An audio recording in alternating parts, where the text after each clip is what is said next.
In this series, we're going to be looking at physical and mental well-being. It's never been more relevant than it is today. We're going to be speaking to some motivational people who inspire us, people who inspire us to do just a little bit more. We'll speak to subject matter experts, see how we can learn to be just a little bit healthier and just a little bit happier, not just for ourselves, but for the people who depend on us.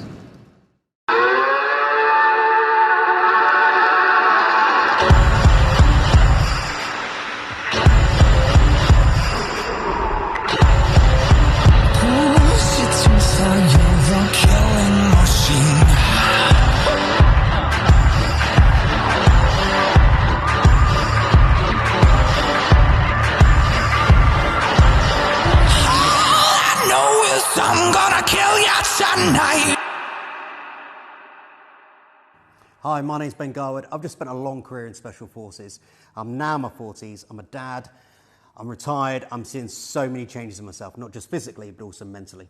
I'm Amanda Vernals, veteran spouse, mum, business owner, and at the age of 45, I'm seeing many changes in myself too. After a long recent lockdown, I got to meet up with my old pal, Chris Ryan. We went up to Brecon Beacons, our old stomping ground, and we got to meet lots of interesting people and listen to their stories about why they're getting out.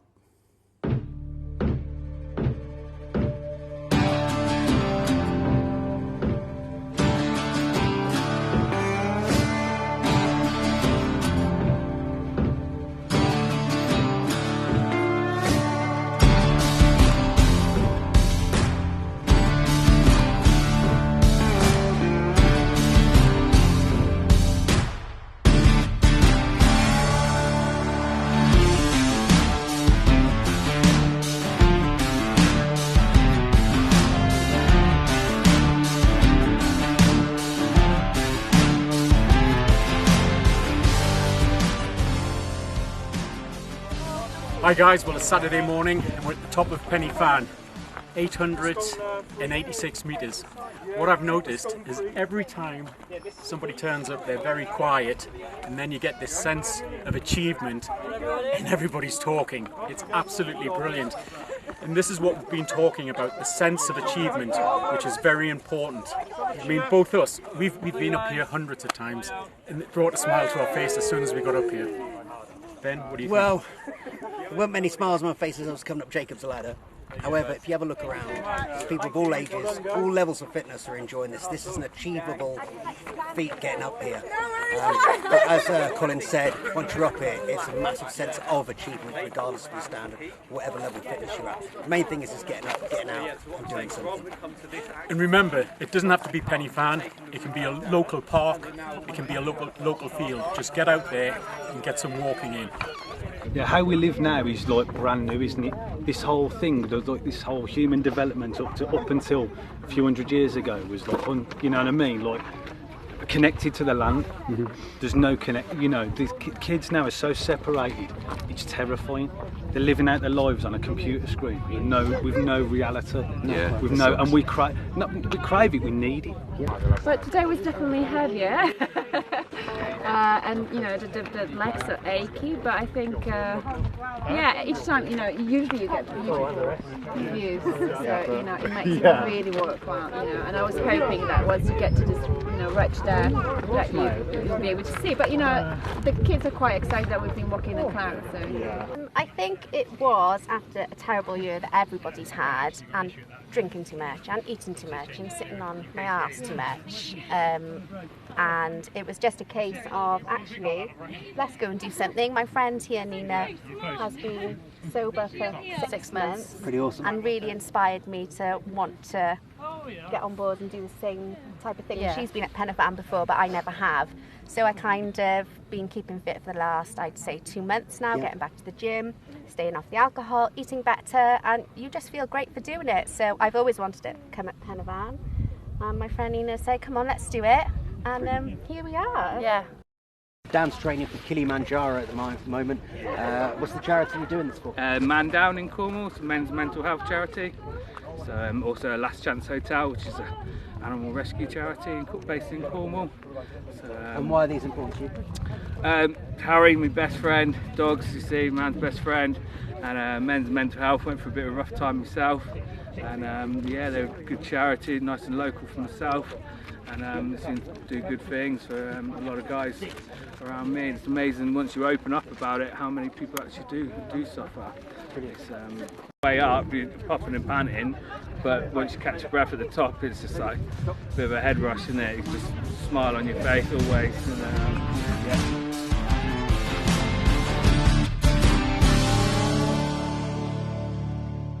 Looks like you had a great time and just shows we've all got our own story. Yeah, absolutely. With the national parks right on our doorstep, they're free. There really is no excuse not to get out more. Talking about stories, I got to catch up with our friend Justin, who is one man who is not defined by his circumstance. Justin, it's great to see you. Hello. Thank you for coming down. No problem. So, you're a retired soldier, mountaineer, adventurer, but for those who don't know, would you mind sharing your story with us? Yeah, sure. Firstly, it's great to be back again. Love coming down. I love the environment here. And for us to just do a little bit of fizz beforehand, it's lovely, isn't it? So we spoke about that before and it's cool. So yeah, back in 2011, I was serving with the 2nd Battalion of Rifles, and we were deployed on Herrick 15 in Afghanistan. And on this particular day, Multiple, which is just a small group of soldiers, were acting as a quick reaction force patrol. And there was another call sign, another British call sign that had been contacted, they'd been ambushed by the Taliban, and it was our job then to go out and essentially rescue them. On the way down to this incident, it was probably about a K away, if that. You could hear it all going off in the background in the distance, so we were kind of getting ready and throwing our kit together. And there was only 3 of us that were trained to use the search equipment, so myself and 2 friends, and the equipment's all laid out for us, ready to go on these patrols. So as soon as the call comes in, we just, 5 minutes notice to move, and we pick up the kit and we go. Now, I was just the closest person to the search equipment at that time, and I was trained in it, so I just grabbed it. There's no thought about it. It's just like, we need to go, so you just do what's there. So I pick up the kit and we make our way from our checkpoint out across, through irrigation ditches, through tree lines and across fields and irrigation ditches, and the fields are wet and muddy and it's hard going. And you can hear this contact going off in the distance, it's getting closer and closer now because we're approaching the scene. And it's kind of at this point where it's like, we're about to get involved and we're about to intercept the Taliban and hopefully take them out. But at this point, I've crossed an irrigation ditch and I'm searching as I'm going through with a metal detector. And kind of as I've stepped out the other side, I've just put my foot on a device. So my right foot has just gone straight on top of a device, and that's it. Big bang, and then my right foot was gone immediately, and the left leg was kind of just hanging on. So that was kind of, the start of my journey there. Were you conscious still? Yeah, I was fully conscious throughout, and I was like, I joke about this now with my friend Tom, who was one of the other guys that was search trained as well, and he was the first on the scene to me, or one of the first there. And I smoked at the time, and he only had 1 cigarette left, and I was like, mate, give me that cigarette. Give me that last fucking cigarette. He's like, mate, it's my last one. You even argued with you? Yeah, I was like, give me that cigarette, and right, and this is the thing, right, back in the day, I had a nice set of gloves, and he was like, all right, I'll give you 2s on this cigarette, and I'm having your gloves. I was like, all right, fair enough. So we were having this negotiation while I was on the floor, and my legs were hanging off. And it's probably just to keep me going as well, to keep me alert, keep me alive, keep me with it. So that was that, and I was on the ground for about 25 minutes, getting patched up, tourniquets on, etc. And the MERT then comes in and rescues me, and the blokes chuck me on the back, and off I go. And then I wake up in the QE in the UK. So like 18 hours later, and I've got no leg. So yeah, that's where the journey begins. So how did you overcome the frustrations you must have felt and had to accept? It's a long kind of process, and I think you're still going through it now, to be honest, even nearly 10 years down the line. So there's frustrations daily, wearing prosthetics. It's a piece of hard material and a piece of kind of machinery and componentry attached to your body, and you've got to actually work with them rather than them working with you. So naturally there are frustrations around that, walking over different terrains and wanting to be active and pushing myself over that. But it was always activity that kept me going. So it was always small goals. I would set myself a small task, immediately after injury in hospital. You'd be like, right, well, I want to move from here to the other side of the room in my wheelchair today, or I want to be able to brush my teeth, or I want to be able to hold this in my hand. So it was always like a little task, and I'd always set a little goal, and when I achieved that little goal, it would be a sense of reward.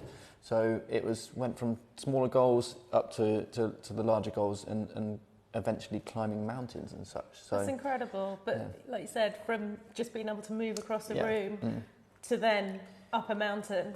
Yeah, I mean, it was a small goal of being able to step, you know, taking 1 or 2 or 3 steps. And then it was like later on, my goals, you know, as I became more active, my goals became larger and more ambitious. So then it became, you know, I was able to look forward and be like, wow, you know, I could actually go and do something like that now. I could go and climb a mountain, or I could go and row across this body of water, or I could maybe go and run something, you know. So the great outdoors, I know, is a real passion of yours, and you've set yourself some pretty incredible challenges.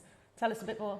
Yeah, so I mean, like, I've had a number of surgeries, and I've had to overcome them each time. So, and that's a real psychological kind of challenge as it is. So, when I kind of got through my last major surgery, I was like, wow, this has been, you know, the last sort of 6, 7, 8 years at that point have been quite psychologically challenging. So I was like, well, I need a physical challenge, you know, a real proper physical challenge where I can test my body and my mind together. And that's when I kind of looked towards the mountains then. So yeah, went and did Mont Blanc and then also Kilimanjaro. And then now I'm looking to go, you know, my longer term goal is to do the 7 summits. But before that, I'm going to be doing regular sort of climbs in the Alps and various different places, maybe Russia, and next year go and do the Matterhorn, which will be quite exciting. That is amazing. Yeah, it's going to be great. You and? Myself and Harry Buddha Magar. So we both did Mont Blanc together and also Kilimanjaro. So we're going to look to do, you know, the bigger mountains together as well. Incredible. And yeah, it's great. And HST are going to be guiding us. So and with the help of other organisations such as HR4K, we'll all be in it together, which will be, you know. Well, you know, you've always got our support here. We appreciate doors it. Always open, Yeah. and we're always excited to hear what your next ambition is, and for us all to be able to get on board and support such fantastic causes. Yeah, thank you very much. Thank you, as always. Cheers. So cool to see you again. Pleasure. So as we said, we're going to introduce subject matter experts within the fields of nutrition, physiotherapy and psychology. And for the first episode, we've got my old pal and military physio, Dale Walker. Because of Dale, I got to enjoy a long career in Special Forces and all the things that I love to do as well. So here's Dale Walker from Bulletproof Bodies. So back in 2009, I was injured on UKSF selection. I fell off a 55-foot storey building after I came away from my abseil line, and I landed on my femur. I've ended up putting my femur through my leg, severing my patellar tendon. I had a non-union fracture in my right ankle, which ended up resulting in multiple operations, a lot of metal work going into my leg, and now my right leg is an inch shorter than my left, and I've got a limited range. I went through the system. This is back in 2009, where majority of the injuries that were going through from Afghanistan by our British servicemen and women were going through Headley Court and Selly-Oak. I was very well looked after based on the high level of professionalism of our medical teams and staff, and my recovery, thanks to Dale here, I made a brilliant recovery, and by the end of it I was back on operations and back doing what I joined to do. So as an introduction, I'd like you to meet Dale. So Dale was my physio when I joined the regiment, and he ended up looking after me, and thanks to Dale I had a full and long career. Cheers Dale, thanks for coming up today, mate. Obviously we've got a lot of history, from basically me boring you and you giving me some gnaws, and obviously we had a bit of banter. Your background as ex-bootneck and myself as Power Edge, so it was a really good banter, and obviously that relationship formed well. But yeah, you used your experience within the group, obviously, and you identified the injuries I had and was able to get me back on recovery. That was awesome. Yeah, well, thank you for that. I was lucky in the sense that I'd already come from Headley Court, where we'd seen so much polytrauma from Iraq and Afghanistan. We kind of knew how to do the rehab. We were seeing, you know, triple amputees. We were seeing people with gunshot wounds, IED survivors. It was a huge amount of things that I will probably never see in my life again. Massive privilege to be part of that amazing medical team at Headley Court, now Stamford Hall. You know, I was beginning my physio career, and what a place to start. So The good thing is because I had all this training by all these people that are, you know, looked after Simon Weston from the Falklands. They were still there with all that corporate knowledge, and they just upskilled me massively, far ahead of what I'd have learned in the NHS. So right place, right time, and then obviously got to do your rehab, which was, you know, it was potentially a career-ending injury. Yeah, absolutely. And that was the great thing about the military, is that it's the mindset the military personnel have. You're an exemplar of that, in the sense of that there was no way that was going to be the end for you. You wanted to get back not only to walking, which was the start, to running, to tabbing, to, you know, jumping out of helicopters and planes and doing whatever, doing the job that you love. And, you know, half the battle is, does the patient want to get better? Exactly. You know, are they still in that victim mindset? And I can completely understand being in a victim mindset, but you can't get better if you're in the victim mindset. You have to go through not just surviving, but thriving and be proactive and say, no, I'm going to win the battle in my head every day. You know, situation isn't great at the moment, but small wins, small goals, achieve them, and over, you know, a period of a year, we took you from being hardly able to walk to almost fully functioning. Yeah, I was back on UK CT stuff, and yeah, well, thanks to you and the likes of John Kendrew, Ian Sargent, I was able to have a great career. Have you taken those skill sets now, and can you see the crossover you can bring into the civilian world as well with them? Yeah, I'm in a fortunate position now. You know, I left the military 6 years ago now. I took a week off and started lecturing at the University of Salford, teaching exercise prescription. So yeah, there's a huge amount of that. We've even had patients come down, you know, ex-Headley Court patients, you know, bilateral amputees with the osseointegrated legs. One guy's the Welsh powerlifting champion for bench press. So, you know,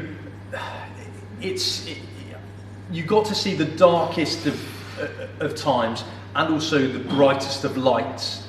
So as I've transferred that, you know, to the NHS or my private practice, which is Bulletproof Bodies, we tend to work in high-level athletes. When I worked at the Manchester Institute of Health and Performance, so, you know, CrossFit athletes, also Paralympic athletes, that kind of nice crossover between the two.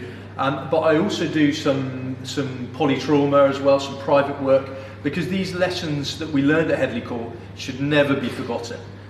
So every episode we're going to ask a subject matter expert, in this case Dale, to give us a top tip to take away and for guys and girls to try and give us some feedback. Obviously we've been locked down, a lot of us have been on the computer, on the laptop, in kind of this position over long periods of time. And you see what happens is that my scapula, my shoulder blades have rolled forward and my thoracic spine has flexed slightly. Okay? So when I go to get up, I stay in this position because I'm in this position for 8 hours a day. Okay? And if I try and move my shoulder in this position, I get to about here and it doesn't feel right. Okay? Because I'm in this flexed position. So if we come and look at Kyle here, okay? So turn side on that way for me, Kyle. So what I want you to do is just lift your arms up to the front for me, all the way to the top, all the way to the top. So come back down again a little bit, and I'm going to block your ribs there, okay? And now lift up from there. So there, if I'm blocking the ribs, that's the end of Kyle's mobility. And if I let him go there, go up, then that thoracic extension, and relax down, that thoracic extension allows a better movement. Okay, so if Kyle just rounds his shoulders into that, imagine you're typing on a laptop. Type on a laptop in this horrible porn or whatever it is. in this horrible seated position. Now keep in that position, but lift your shoulders to the front. No, keep rounded, and now lift your shoulders to the front. Up to all the way to the top. Keep going. So he's got good enough mobility, but again, he's going from that thoracic extension. So come back down again. So this thoracic extension is massively important. So what we're going to do is we're going to do something called the one finger chest lift. Okay, this is a technique from Jeremy Lewis, the great Jeremy Lewis, fantastic physiotherapist.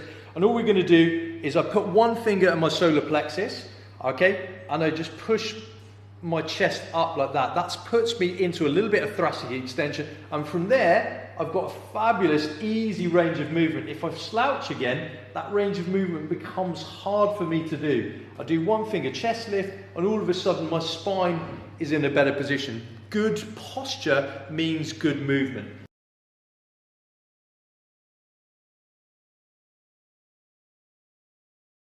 Music is in our DNA, and as human beings, it evokes emotion and memory. Here at HR4K, we recognise the importance of music in well-being. That's why we're always keen to introduce new bands and new artists. First up, the phenomenal Zeb. If I had sunshine, I'd put it in a jar. That way I'd take care, no, around far. If I had me a charm, oh, you hear that I'm saying? He can bring sunshine on a rainy day. If I had me a cloud, I'll put it in my pocket.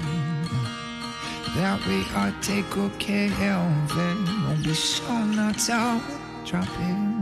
If I had me a pocket, oh, you hear that I'm saying? You can bring shelter on a sunny day. Easy come, easy go, that's the way I like it so. Be it rain or be it snow, be it sun and nobody knows.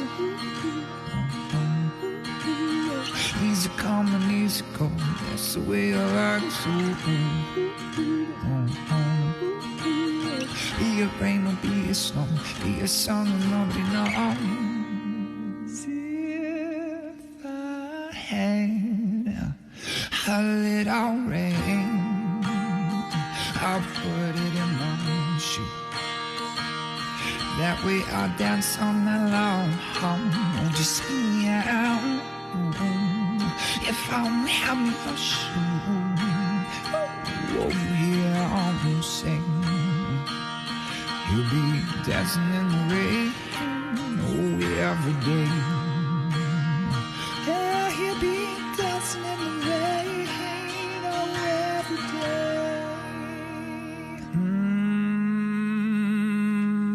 Easy come, easy go, that's the way I like it so.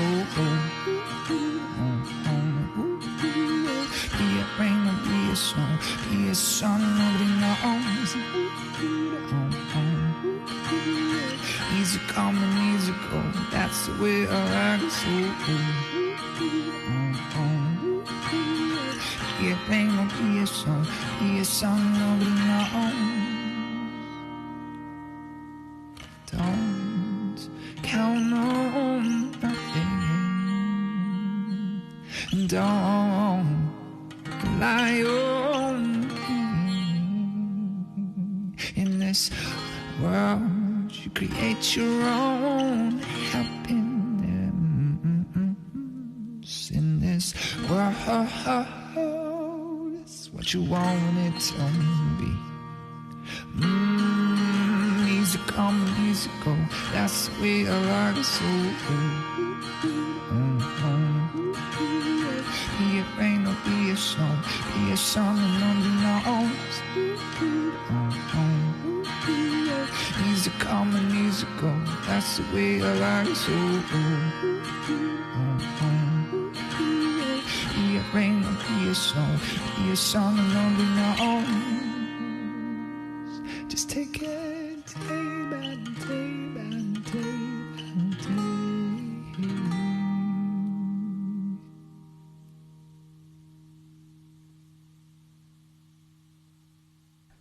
Up next is an amazing story. So my mate Wes Gold left the military many years ago to go and set up anti-poaching teams in Tanzania. Not only has he revolutionised the way they do training in the African bush, he's also set up the first CrossFit box in the middle of the Tanzanian bush called CrossFit Faru. So he uses functional fitness to maintain the longevity of his rangers in the field. This is Wes Gold doing a little VT, and this is CrossFit Faru. I'm Wesley Gold and I'm the anti-poaching manager for the Gremetti Fund.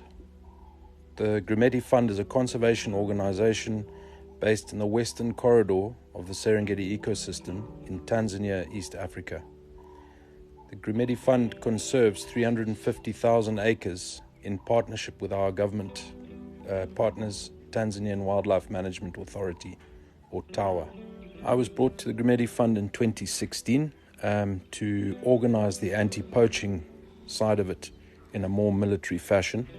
I have a 10-year military background in the British military, and my 10 years was spent involved in counterinsurgency operations like everyone else.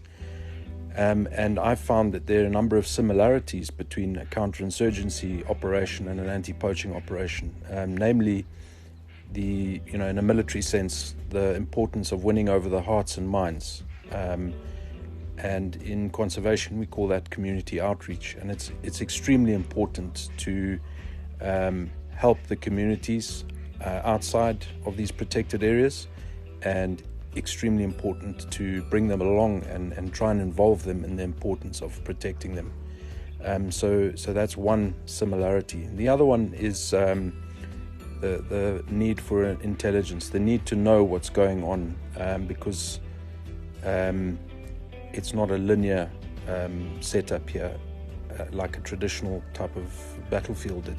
It's all around, and that's the third similarity to counterinsurgency, is that the battlefield is all around you, and really the only way of knowing how to conduct operations is to have a good intelligence base. So those are the three big similarities for me. We have been very successful here. We've translocated a number of rhinoceros from South Africa and from zoos around the world, and we have improved the level of protection so much so that we can now take care of these endangered species. In the interests of trying to be maneuverist, we've really split the anti-poaching corps into a number of different sub-departments or teams. We have our intelligence team where we operate together with the Tanzanian government. We've got another team, what we call our Special Operations Group, and they're our better scouts, more equipped, better trained, and their job is basically to react to the intelligence that comes out. We've also got a mobile patrol unit. We designed trailers which can house and feed a scout team for up to 2 weeks, and they are placed throughout the reserve completely randomly, but also using the intelligence as a sort of guide. Where are the hotspots? Where the critically endangered animals that are going to places that are hotspots, and we can deploy these teams wherever we want in cover of darkness, so that it's a fairly clandestine operation. One team of that MPU is based off motorbikes, so their mobility and range has been increased, and we found this to be a huge success. And then we've got our high visibility routine patrolling based out of a number of camps, and they basically are just, I suppose, the eyes and ears and to create a visual impact so that people know that the ground is being dominated. And then we've got observation posts. We have 6 observation posts dotted around the high ground, and we keep a constant watch over the areas around these observation posts 24/7. We have decided to go with CrossFit as our fitness regime. CrossFit's something that I've always been fairly passionate about. I know it probably doesn't look like it, but I've always enjoyed CrossFit as a personal form of fitness. And the reason is because of it's very intense. It doesn't just focus on one type of fitness. So you can do a CrossFit workout and build strength, muscle endurance, and cardiovascular all in one workout. So you get a much better all-round fitness once through doing CrossFit, and so we've adopted that. We've been doing it for about 3 years now, but we were very fortunate enough through the co-founder of our box, CrossFit, Faru, that she was able to try and get us an affiliate for free from CrossFit. Let's not say for free, let's say CrossFit donated us an affiliate, something that we're really grateful for. And this actually speaks to another part of CrossFit that we really, really like, and that's the community side of it. And we've said it a few times, but CrossFit have essentially supported conservation and anti-poaching in the best way they know how, and that is to concentrate on their fitness. So we've adopted CrossFit. We've got our box is called CrossFit Faru, which is Faru is Swahili for rhino, and it's been going very well. So it just feels like the whole community of CrossFit has come around to help us in our effort to conserve this beautiful place, and we're eternally grateful. To support the Gremetti Fund, or to support the Game Scouts, if you follow us on CrossFit, on Instagram, or look up our website, there's the CrossFit Faru website, there's the Gremetti Fund website, gremettifund.org.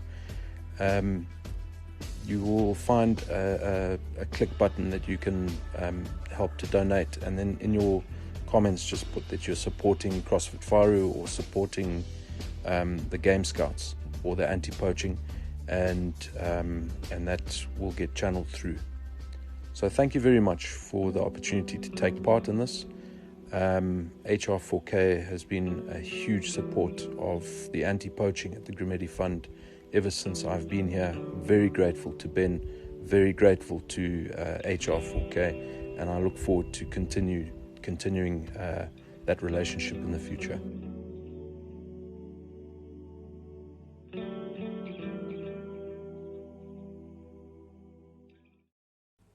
Each episode, we're inviting a community group to take part in our 3-minute challenge. First up, we've got the boys and girls from over at Blueprint Worcester, who do so much together as part of a community in and out of the gym.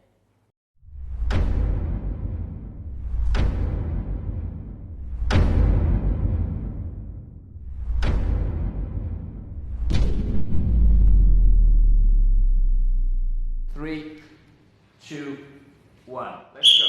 Let me tell you a story.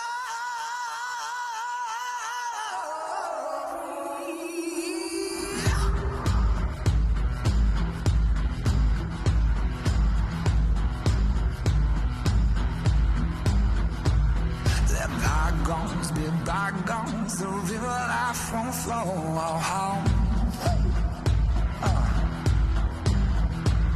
There's plenty more fish and there's someone here, so home.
Your pride back in the compass.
Guys, well done. Honestly, how was that?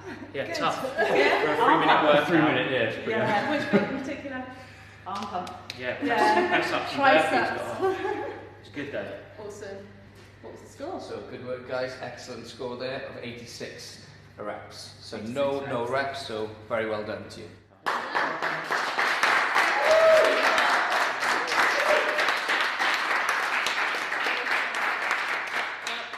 Thank you. The bar is now set, and we look forward to welcoming our next team next time. Thank you. Thanks very much. Thank you.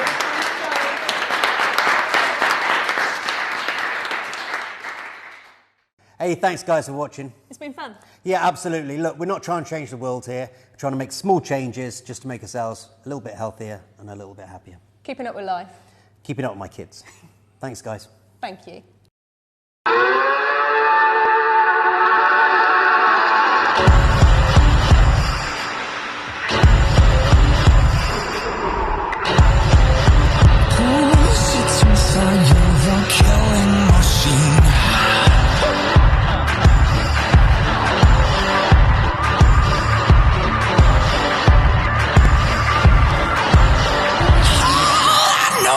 I'm gonna kill you tonight.